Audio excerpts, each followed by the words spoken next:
经常有朋友在评论区问暴弟，说自己刚拿驾照不知道如何判断咱们车头与前方障碍物距离的方法。那么今天暴弟就来给朋友们分享一下我平时开车的经验总结就是说一些通过点位去判断咱们车辆周围与障碍物方法的一个小技巧。那很多朋友刚才说了我们开车靠的是感觉有没有车感，对不对？我们新手我想说的是哪儿来的车感？根本没有开过车，没有经验，所以呢就没有车感。所以我们开车上路，新手开车上路就需要一些点位来配合我们自己，对不对？那么今天暴弟就把它来分享给你，可以作为新手期过渡的一些小技巧。等你成为老司机以后，有获得车感以后，人车合一以后我们就可以利用我们的车感去会车去判断车辆与障碍物的距离。那好了，现在暴弟反镜头来给大家去演示一下我们生活中能够用到的一些小技巧、小点位。首先第一个，当我们行驶在红绿灯路口时，很多朋友停车时判断不好与前车的距离，一个不小心就可能说追尾前车，或者说停得太远了，对不对？被别人插进来。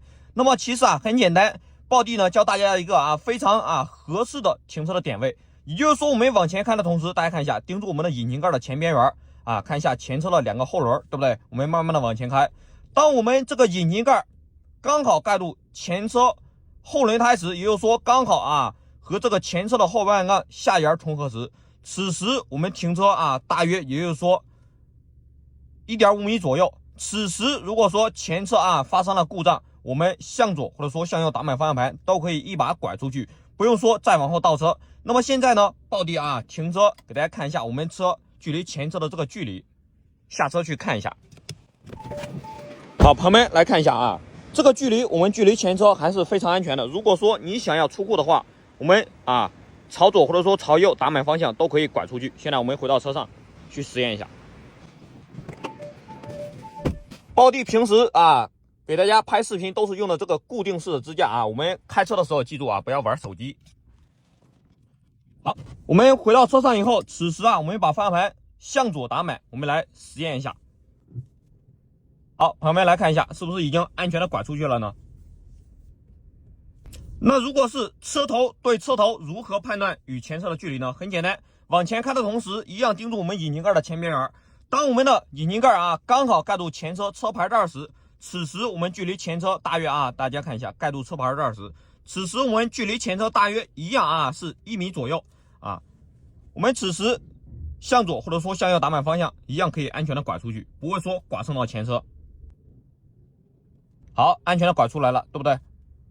那如果说是停车时我们前方遇到这样的马路牙子，该如何判断车头与前方马路牙子的距离呢？其实很简单，如果是停车需要，我们就盯住左侧后视镜的下边缘，然后呢慢慢往前开。当我们后视镜的下边缘和前方马路牙子下边缘重合时，好，大家看一下，就像这种情况我们后视镜的下沿和这个马路边的下沿重合时，此时我们车头距离前方马路沿大概也就是说30公分左右，停车是刚刚好的。现在下车去看一下。好，朋友们来看一下，是不是刚好30公分？我们停车刚刚好，不会说剐蹭到我们的车头。那如果说我们是想要拐弯时遇到前方有这样的马路牙子，如何判断我们车头会不会剐蹭到马路牙子呢？其实很简单，我们一样盯住引擎盖的前边缘，然后呢慢慢的往前开。当我们引擎盖的前边缘刚好和前方马路牙子的接地缝重合时，此时我们车头距离前方这个路牙子大约3米左右，我们向左或者说向右打满方向都可以一把安全的拐出去。好，大家看一下，已经安全的拐过来了，对不对？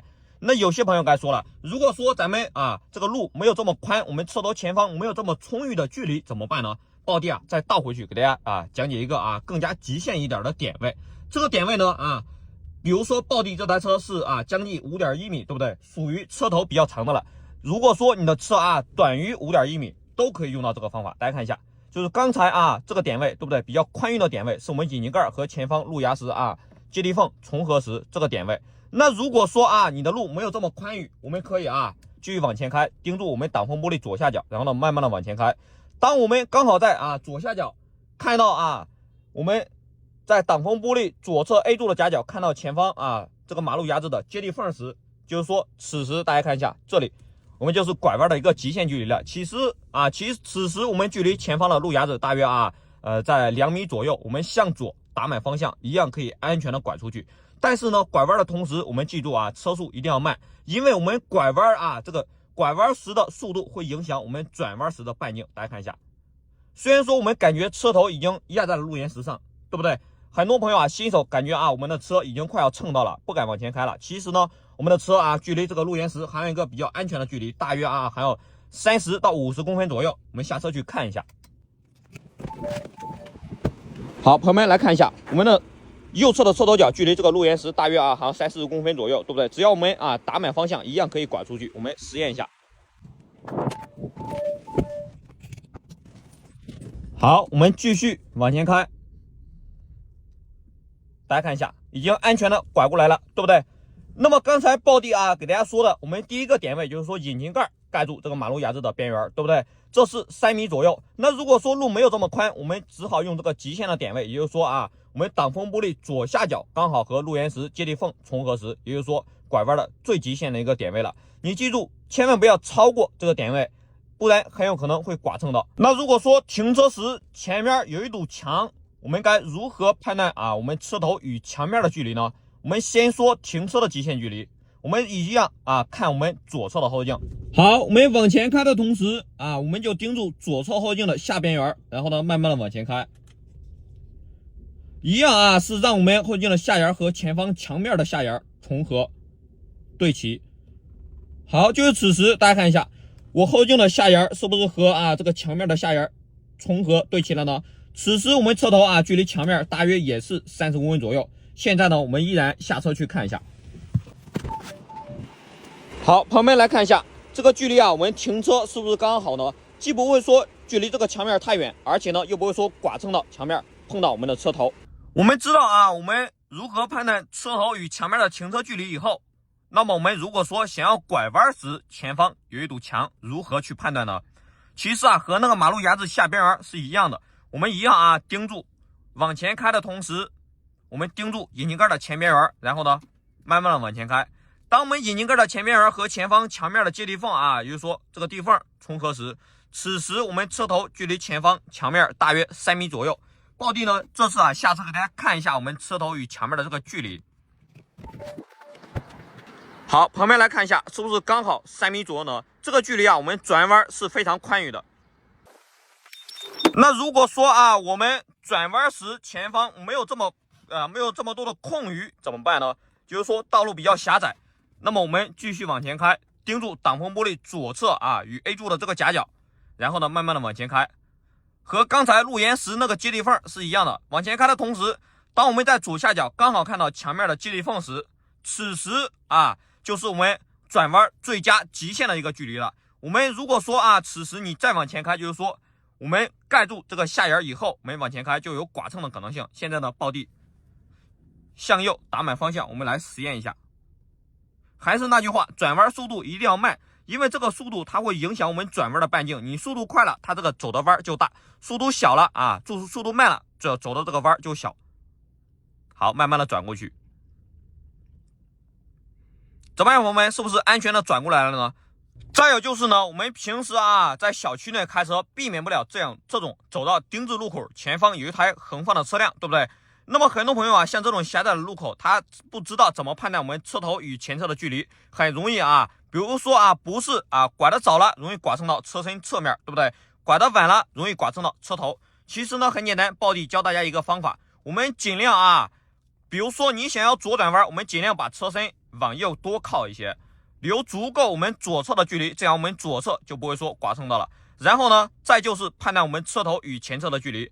此时呢，我们盯住前车的轮胎啊，不管是大货车还是小轿车，它其实轮胎啊都是一个标准件，大概都是那么大，就算大也会差不了多少，对不对？我们往前开的同时盯住引擎盖，只要我们的引擎盖不超过前车轮胎一半的时候，大家看一下，就像这种情况，我们的车头没有超过前车轮胎的一半，对不对？那么此时我们直接啊向左或者说向右，向你想要拐弯的方向打满方向盘，我们都可以安全的拐过去。大家看一下，对不对？安全的拐过来了，我们车身也没有蹭到侧面，然后呢，我们的车头也不会说剐蹭到前方的车辆。下面暴弟啊，再用这个丁字路口，大家看一下，给大家来实验一下，无论是大货车还是小轿车，或者说 SUV 都可以用到这个方法。报地呢现在啊再倒回这个丁字路口，适用于啊我们平时在小区内开车啊不太熟练的新手朋友，对不对？大家看一下，就像这种情况，我们的车轮啊不超过前车引擎盖，我们的引擎盖不超过前车车轮一半的同时，就像这种情况，我们向左或者说向右打满方向都可以安全的拐过去。那么现在啊，我们就向左来拐弯，大家看一下，对不对？我们来实验一下。好，这个距离呢足够安全，不会说让我们的车头碰到前方的车辆。这样我们新手学会以后啊，下次像在小区内开车啊，比如说前方停放的车辆，我们就可以清楚的去判断我们车头的位置。接下来第二点就是判断我们倒车时车尾与后方障碍物的距离。其实呢就很简单了，我们只需要盯住啊我们的倒车镜，比如说左侧后镜中的前门门把手，就这里，然后呢慢慢的往后倒。当我们这个左侧后镜中的前门门把手与后方墙面的接地缝重合时，大家看一下，就像这种情况，与后方墙面的接地缝重合时，此时我们停车刚好是30公分左右。我们下车去看一下。好，朋友们来看一下，这个停车距离是不是刚刚好呢？不会说啊刮伤了后方的墙面。接下来第三个，判断我们车辆左侧与障碍物距离的方法。这个点位呢，我们可以用来啊，比如说像这种窄路会侧也好，或者说啊通过左侧有障碍物的墙面也好，我们都可以用到。那么现在呢，这个点位啊，它其实不是固定的，我们是需要去寻找的。我们可以啊，下面报地给大家分享一下我们寻找左侧与障碍物距离的一个方法。我们可以找一个啊，大家看一下这样的路沿石，把我们的车辆啊停靠在这样的啊路沿石旁边，大概30公分左右。也可以说啊，找一根比较长的线，总之是啊，让这个路沿石或者说一条长实线停在距离我们车辆大约30公分的地方，我们好去找参考点。因为我们知道啊，这个路沿石啊，它距离我们车辆有30公分，对不对？那么现在报地下车给大家看一下。其实呢，我们想要停好我们的车辆与这个障碍物30公分，很简单，我们采用倒车的方式就可以把我们的车辆顺正与这个路沿石，大家看一下，大概啊1指宽的距离就是30公分。我们下车去看一下这个距离。好，朋友们来看一下这个距离大概是不是刚好30公分左右啊？我这个脚啊有20多公分，这个距离呢，我们用来会车或者说通过障碍物都是刚刚好的。大家看一下，对不对？我们可以把这个路沿石换成一个长实线，或者说这样的路沿石都可以。我们尝试着把车靠边停好，大概30公分。这个距离我们可以用来通过障碍物，或者说会车时都可以用到。好，我们现在已知这条线这个路沿石距离我们车辆30公分，对不对？那么现在我们上车去看一下这个路沿石在我们车辆哪个位置。好，我们回到车上以后第一件事就是说保持正常的开车的坐姿，往前去看，你不要说左右摇摆的去看现在我的手机是正好固定在和我视野相同的位置。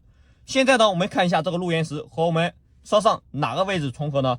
是不是就是现在报地手指这样比划的地方，对不对？我们可以找一个胶带，或者说用一个报地这样同款的点位贴这个点位贴在我橱窗里面有卖的。我们这个点位贴它不仅白天可以用，晚上也有夜光的效果。好，我们把它贴在我们重合的位置，这样贴好以后，好，朋友们来看一下，此时这个点位我们做好以后，它是不是刚好和前方的路沿石相交相差相重合呢？对不对？那么这个点位它就是咱们左侧车轮距离障碍物30公分的点位了。我们可以把前方这辆车想象成这个路沿石，对不对？我们接下来来实验一下左侧会车。好，先把我们的车辆顺正顺平行给顺直也就是说，只要前方这辆车在我们这个点位延伸往前延伸线左侧以外时，我们通过都是安全的。或者说你可以用这个点位去扫着前方车辆的轮胎底部走，大家看一下，我们去扫着它的轮胎底部走。好，此时它和前方车辆轮胎底部是重合的状态，对不对？那么我们通过至少也含有30公分或者说以上的安全距离。虽然说距离已经很近了，但是呢，我们通过绝对足够安全。好，我们已经安全的通过了，对不对？那么现在报地把手机拿下来给大家看一下，从后视镜中看一下我们与这辆车的距离，大家看一下这个距离我们通过是不是非常安全呢？至少也是30公分或者说以上。那么也就是说，前方的车辆啊，只要它在我们这个点位以外时，我们通过都是安全的。此时我们就学会了左侧判断车距的方法，对不对？下面暴弟再来教大家啊判断右侧距离的方法。其实啊也一样，我们一样啊把我们的车辆停在距离啊这个路沿石大概30公分的地方。大家看一下，我们的车身与这个路沿石平行顺直以后啊，这此时大概啊1指块的距离，对不对？大概就是说30公分左右。现在呢下车去看一下。好，旁边来看一下这个距离是不是刚好也是30公分左右呢？记住，停车一定要停平行，给顺直，这样我们找到点位才正确。以我们坐在车内正常的目光啊，往前去看，看看这个路沿石和我们车上哪个点位相交呢？是不是啊一样？我们可以找到这个相交的点位呢，就是暴弟手指的这个位置。其实呢，有很多地方啊，其实都是我们雨刮器就可以作为一个参考点。大家看一下这个雨刮器。和这个路沿石平行啊，垂直，对不对？其实很多时候雨刮器就是我们车辆啊右侧30公分的安全点位，但是呢，并不是说代表所有的车辆，所以呢，我们可以利用暴弟这个方法去找一下适合自己车辆的点位。好，我们一样啊，给它做一个标记点。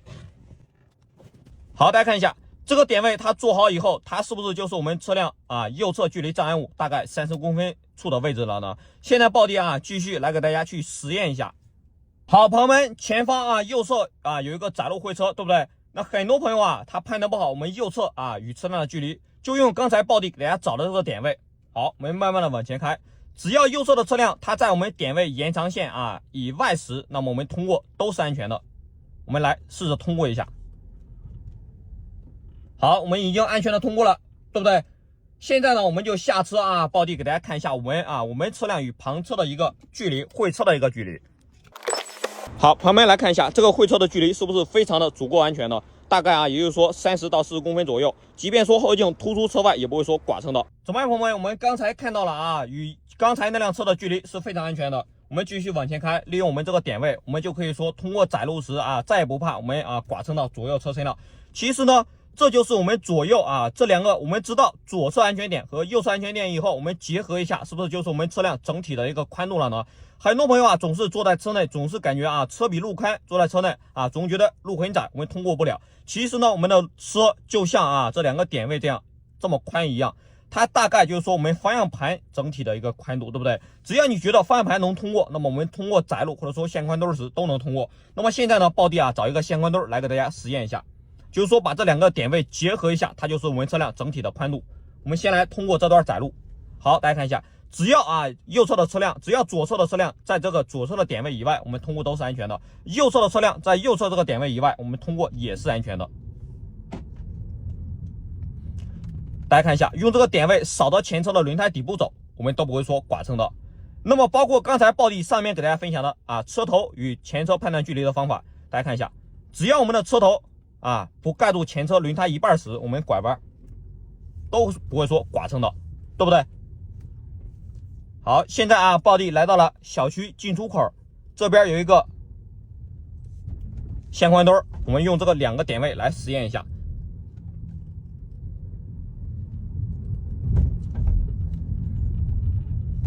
好，大家看一下，前方左侧啊有一个线宽墩，它是比较窄的，对不对？那么我们通过的同时，也就是说，先把我们的车辆顺正顺直。只要我们接近这个线宽墩时，两侧的障碍物都和我们这个点位重合也好，或者说啊在它的以外也好，大家看一下，右侧已经重合了，对不对？左侧大概也是重合的位置，也就是说这个路特别的窄，刚好啊距离我们车辆大约两侧30公分左右。好，大家看一下，我们已经通过了，对不对？并没有说和两侧发生剐蹭。现在呢，暴弟啊快速的下车给大家看一下。好，旁边来看一下。两侧的距离是不是非常的窄？只要我们运用好这两个点位，我们通过窄路都是安全的。也就是说，只要我们通过两侧都是障碍物的窄路时，或者说两侧都有车辆时，我们通过时，大家看一下，只要两辆车啊，它都在我们这两个啊左右两侧30公分的安全点位以外，大家看一下，右侧已经安全了，对不对？那么左侧啊，这个车辆依然在我们这个点位啊以外，我们通过都是安全的。大家看一下。虽然说路很窄，但是呢，我们一样可以快速安全的通过。这也就是啊，很多老司机啊，为什么开车啊，经过窄路速度也很快的原因。因为啊，他开车时间长了以后，有了车感，对不对？但是呢，我们新手开车离不开这些基础的点位，只要你能够多加的运用好以后，那么迟早有一天你也是老司机。这么长的视频你都看到最后了，相信一定是暴弟的真爱粉了暴弟感谢你。最后暴弟给大家说一件事儿，就是我最近做了一个账号，是我个人的生活账号他平时我会在其中分享一些我的生活日常，包括我平时直播也会用这个账号给大家聊聊天，吹个小牛。喜欢暴弟的老铁呢，记得留个关注。最后感谢你的支持。